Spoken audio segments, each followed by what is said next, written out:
Welcome to the StatTree video module for Ordinal Descriptive Statistics.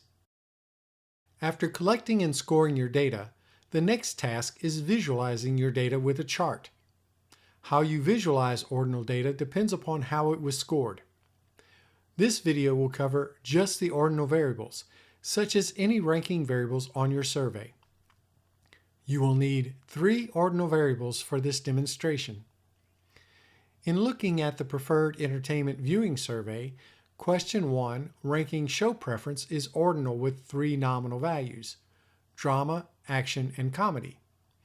Although this example represents only one survey item, the data collected from this item was scored into 3 different variables. See the video demonstration of this procedure in Ordinal Data Summaries in the text in StatTree.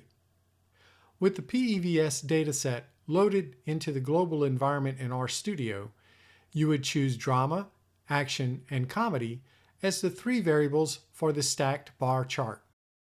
To create a summary chart for these variables in RStudio, create a new script box.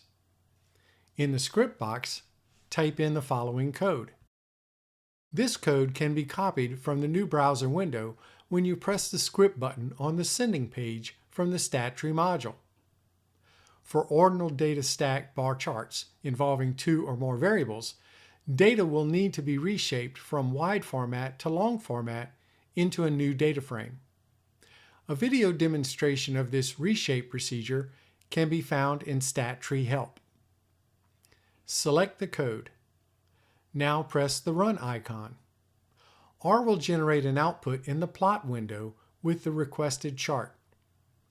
To see what this output looks like, press the Output button on the sending page from the StatTree module.